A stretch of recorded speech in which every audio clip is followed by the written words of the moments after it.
지금 이 시간 가장 따끈따끈한 시사 이슈를 가장 쉽고 흥미롭게 소개해드립니다. 정상근의 정상근무 이상무 정상근 기자 어서 오십시오. 안녕하십니까? 네, 반갑습니다. 네, 반갑습니다. 자, 오늘도 본격적인 주제 들어가기 앞서서 저희 슬라고시 문제 빠르게 잠깐 내드리고 힌트 한번 받아보도록 하겠습니다. 요즘 그 식당이나 카페 가면 네. 주문할 때 예전처럼 뭐 직접 종업원에게 하는 경우보다는 기계를 이용하는 경우 많잖아요. 네, 그렇죠. 그 기계를 맞춰주신 게 오늘 퀴즈인데 그 기계를 지금 우리 정상근 기자는 그래도 잘 이용하시죠? 네, 저는 잘 이용하는 편입니다. 수월하게 네. 잘 이용하시고 이게 뭐 나이 여부가 아니고 나이가 높다 뭐 젊다 이게 아니고 성격에 따라서 이용하기가 어렵거나 쉽거나 그런 것 같아요. 성격 급한 분들은 이용하기 쉽지 않겠더라고요. 그러니까요. 예. 이게 뭐 누르고 해야 이렇게 넘어가기 때문에. 맞아요. 네. 뭐 이렇게 사람에게 말로 하면은 조금 더 편리하게 할 수 그쵸. 있다면 그렇게 보시는 분도 있는 것 같습니다. 가끔 뭐 하나 좀 잘못 넣은 것 같아서 그거 네. 빼려고 하면 갑자기 초기 화면으로 돌아가고. 그러니까요. 네. 그러면은 좀 가끔은 열이 받기도 합니다. 그렇기도 하죠. 자, 이것은 무엇일까요? 1번 키오스크, 2번 카이스트, 3번 카리스마, 4번 키즈카페. 정답 아시는 분은 단문 50원, 장문 100원, 샵 0945로 보내주시면 되고요. 힌트 하나 받아볼까요? 힌트요. 예. 네. 키와 카로 나눠져 있는데. 그렇죠. 네네. 글쎄요. 이제 뭐 카랑은 큰 관계가 없는 것 같기도 하고요. 네. 알겠습니다. 키 네네. 쪽으로 한번 봐라. 네. 라는 말씀이시죠? 좋습니다. 저희 뭐 늘 그 단골 저기 번호예요. 예, 네. 항상 정답이 이 번호인 경우가 많아서 네, 그렇죠. 애청자분들은 잘 아실 것 같습니다. 샵 0945입니다. 자, 그러면 이제 바로 오늘 주제로 들어가 볼 텐데 오늘 첫 번째 주제가 그겁니다. 네. 서울 양평 고속도로. 지금 국토부에서 관련 자료들을 공개하겠다고 예고를 했었는데 공개가 네. 된 거죠, 이제? 네, 공개가 됐습니다. 또 원희룡 국토부 장관이 직접 고속도로 논란에 대해서 이제 온라인상에서 질문을 받고 또 그 국민들의 질문에 답을 하는 좀 그런 방식의 또 소통을 하기로도 했는데요. 예. 뭐 여론전이 뭐 계속돼 왔었고 뭐 이번에도 계속 여론전을 이어가고 있는 상황인 것 같습니다.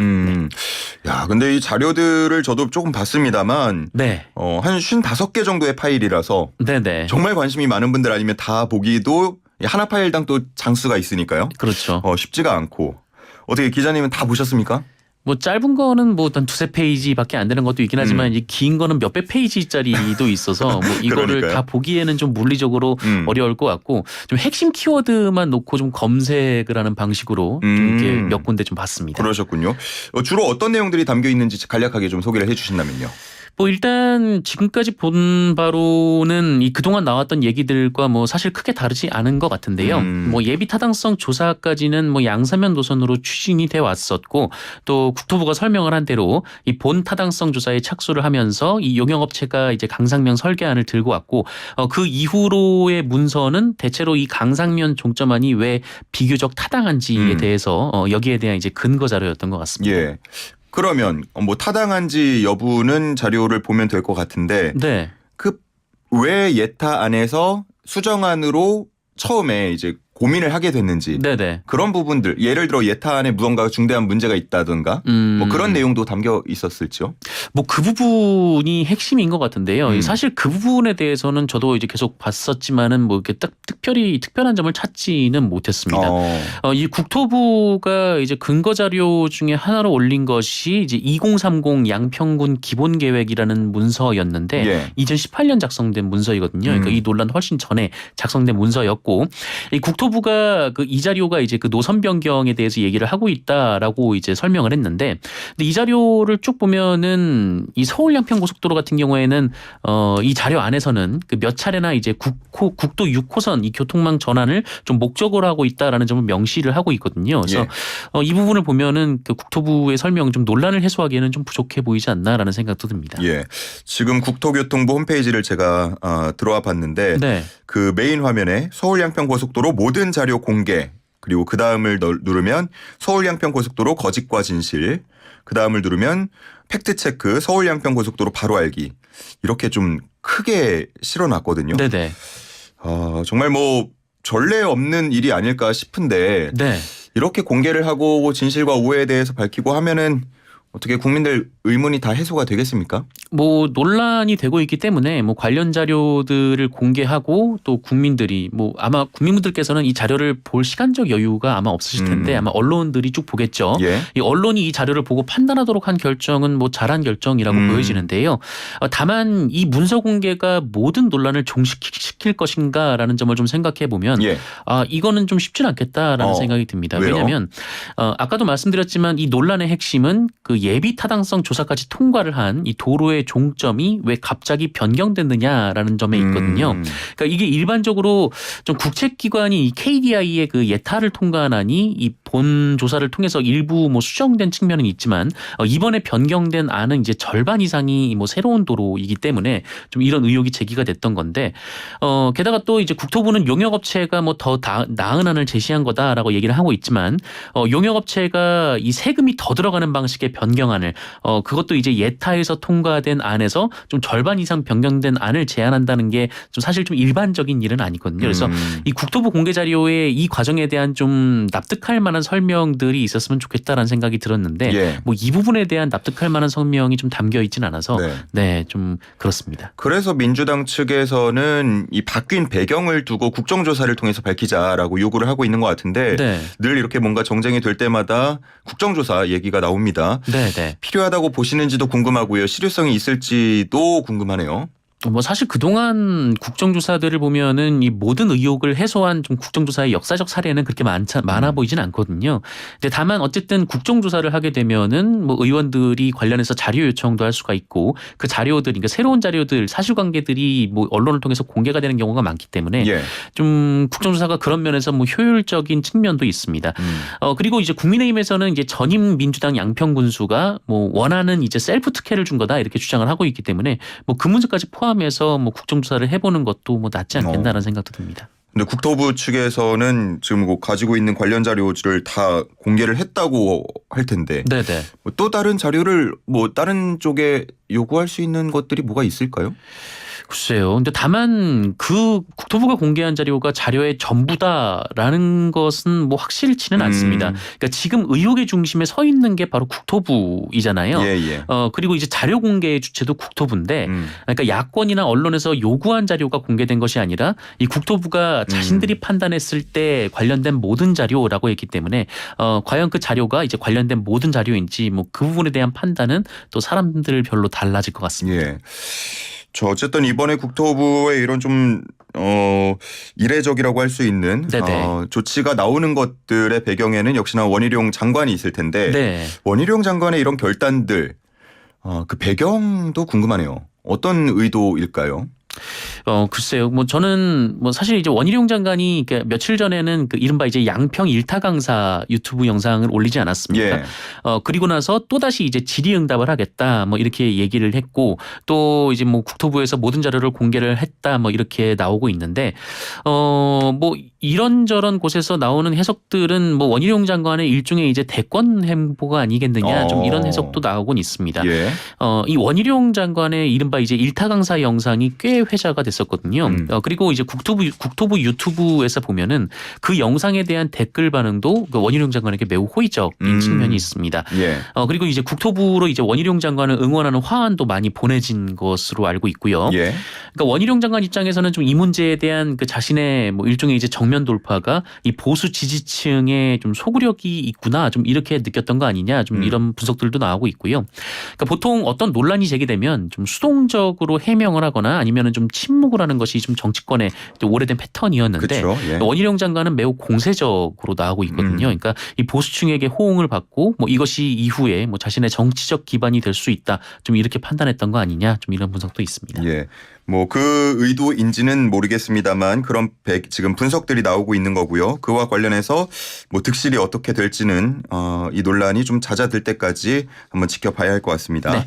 자, 다음 주제로 넘어가 보겠습니다. 쌍방울그룹 대북 송금 사건에 연루가 됐던 이화영 전 부지사 진술을 일부 번복했다라는 보도가 나왔었는데 네.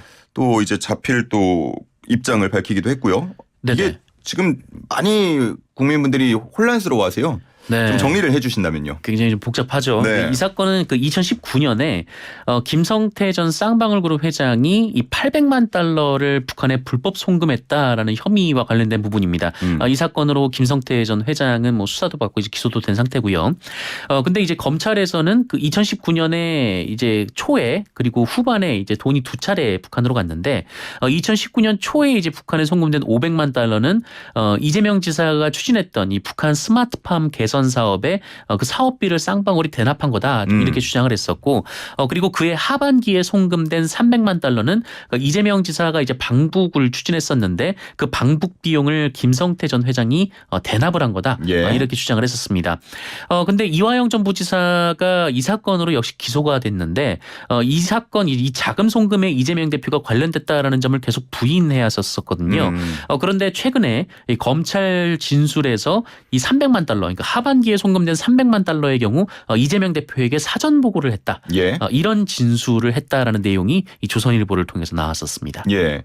그런데 그거를 이제 번복하는 입장문이 이후에 나온 거죠. 옥중 편지가 나온 거죠. 네. 그 이화영 전 지사가 친필 편지를 썼는데 자신은 이제 쌍방울 측에 대북 사업 비용을 요청한 적도 없고 이재명 당시 도지사의 방북 비용을 대신 내달라고 한 적도 없다 이렇게 얘기를 했습니다. 뭐 당연히 이걸 뭐 도지사에게 사전 보고한 적도 없다 좀 이렇게 주장을 했는데요. 다만 그 이화영 전 지사의 편지에 이런 대목이 있는데 그 2019년 그 한 국제 대회에 참석을 했고 거기서 이제 북측 관계자도 만나고 또 김성태 전 회장도 만났는데. 김성태 전 회장에게 그 이재명 지사가 방북을 할 예정이니까 김성태 전 회장이 좀 북한과 비즈니스를 하면서 좀 신경 써주면 좋겠다 이런 얘기는 한 적은 있다 좀 이렇게 입장을 밝혔습니다. 그렇군요. 본인 옥중 편지 이전에 나왔던 그 입장, 그 언론 보도들은 근거가 그러면 뭐 검찰 진술입니까 뭡니까? 뭐 이제 검찰에 진술했다라는 게 이 보도의 그 출처였는데 뭐 법조계 관계자라고 조선일보 보도에 나와 있었기 때문에 아마 뭐 검찰에서 나온 얘기가 아닐까 뭐 이렇게 민주당에선 추정을 하고 있는 것 같고요. 뭐 이제 취재원이 누군지는 뭐 저희가 알 수 없는 상황이기 때문에요. 그러네요. 네. 정치권의 반응도 궁금합니다. 뭐 어쨌든 이 국민의힘에서는 이화영 전 부지사가 검찰에는 뭐 이렇게 진술해놓고 이후에 옥중 편지로는 아예 다른 진술을 했다 이렇게 주장을 하면서 왜 갑자기 이렇게 진술을 번복을 했을까? 이것은 이재명 대표가 이화영 전 부지사에게 진술 변경을 강요한 것이다 이렇게 주장을 하고 있습니다. 그래서 이제 이거는 증거인멸이다 이렇게 주장을 하고 있는 거고요. 또 비판을 하고 있고요. 반면에 민주당에서는 이화영 전 부지사의 가족으로부터 편지를 받았는데 검찰이 매일 이화영 전 부지사를 부르면서 좀 허위 진술을 강요하고 또 회유하고 있다 이런 편지를 보냈다 이렇게 주장을 하고 있습니다. 그러면서 검찰이 또 조작 수사를 하고 있다면서 또 검찰의 수사를 또 중단하는 그런 요구를 하기도 했었습니다. 이렇게 좀 주장이 엇갈린 진술이 엇갈렸을 때는 나중에 수사가 뭐 어떻게 진행이 되고 어떻게 밝혀지는 겁니까? 지금 뭐 다른 물적 증거나 이런 거는 거의 남아있지 않은 상태로 알려지지 않습니까? 뭐 그렇죠. 이제 수사가 어떻게 될지 좀 향방을 좀 알 수가 없는데 근데 참 우리나라는 이렇게 수사 과정이 언론에 거의 뭐 생중계되다시피 하는 경우가 굉장히 좀 많아서 오히려 이제 좀 그 충분한 수사를 하고 그 수사 과정을 언론에 이제 공개적으로 앞서서 얘기를 하고 또 언론의 질의응답을 받고 하면서 좀 이 수사에 대한 국민적 의혹이 좀 해소되는 과정이 좀 있어야 되는데 이렇게 뭐 언론 보도를 통해서 이제 먼저 좀 일부 그러니까 진술의 일부가 이렇게 나오는 경우들이 좀 많아서 좀 이런 혼란들이 좀 이어지는 것 같습니다. 그러네요. 이재명 대표에 대해서 검찰이 뭐 이르면 다음 달 뭐 구속영장을 다시 청구할 거다라는 관측이 나오는데 관건이 좀 시점이라고요. 네, 그렇죠. 그러니까 국회가 일단 열리고 있으면은 뭐 체포를 그 구속심사에 응하겠다 하지 않겠다 뭐 개인의 의사와는 상관없이 일단은 무조건 체포동의안을 국회에서 표결을 해야 되거든요. 그래서 이제 검찰에서는 그러니까 여름휴가 기간에 이제 구속영장을 청구하겠다 뭐 이런 보도가 언론을 통해서 나왔는데요. 국회가 이제 29일부터 다음 달 15일까지 그 여름휴가 기간이라 열리지 않거든요. 그래서 이제 조만간 이 검찰이 이재명 대표를 소환해서 이 기간에 이제 영장을 칠 것이다 뭐 이런 보도가 나오기도 했습니다. 다만 민주당 일각에서는 그 다른 의미에서 만약에 검찰이 이 기간에 영장을 청구하지 않는다면 혐의 입증에는 자신이 없으면서 이제 결국 정쟁을 부추기기 위해서 하는 거 아니겠느냐 좀 이런 해석도 하고 있는 상황입니다. 이재명 대표는 불체포 특권을 포기한다고 이미 밝혔는데 만약에 국회가 열리는 상황에서 넘어온다면 네. 그러면 민주당 의원들은 어떤 자세를 취해야 됩니까? 뭐 어떤 자세를 취해야 되는지라고 물어보신다면은 그 이재명 대표가 뭐 불체포 특권을 행사하지 않겠다고 했으니까 뭐 본인 뜻에 따라주는 뭐 이미 뭐 그 들어가기 앞서서 결정이 나겠죠 어느 정도. 네, 그럴 거라고 봅니다. 그러니까 뭐 이제 체포동의안이 다시 국회로 넘어와서 또 국회에서 뭐 불체포 특권, 뭐 방탄 논란, 뭐 여러 가지 논란이 불거지고 이 모습이 반복될 가능성은 좀 낮다라고 보는 게 어쨌든 이재명 대표가 직접 앞으로는 뭐 불체포 특권을 포기하겠다라고 했으니까요. 예. 그러니까 대표가 이거를 가결시켜 달라라고 얘기를 한 건데 이걸 동의안을 부결시키는 건 뭐 더 어려운 일일 거라고 봅니다. 알겠습니다. 민주당 얘기 조금 더 이어갈게요. 네. 국회 윤리심사자문위원회가 김남국 의원에 대해서 의원직 제명의 중징계를 권고했습니다. 실제로 제명이 될 가능성 어느 네. 정도가 됩니까? 뭐 일단 윤리특위 심사자문위원회가 이제 제명을 하는 게 좋겠다라고 입장을 밝힌 거고 아마 윤리특위에서도 뭐 제명안이 넘어갈 텐데 그렇게 되더라도 이제 국회 본회의 표결을 거쳐야 하거든요. 근데 이 기준이 좀 상당히 높습니다. 3분의 2 이상, 그러니까 200명. 네, 200명 이상 의원들이 동의를 해야 되는 건데 그런데 문제는 그 앞서서 제명 처분이 결정된 분들이 있거든요. 근데 국회 본회의 표결이 이루어지지 않은 분들이 있습니다.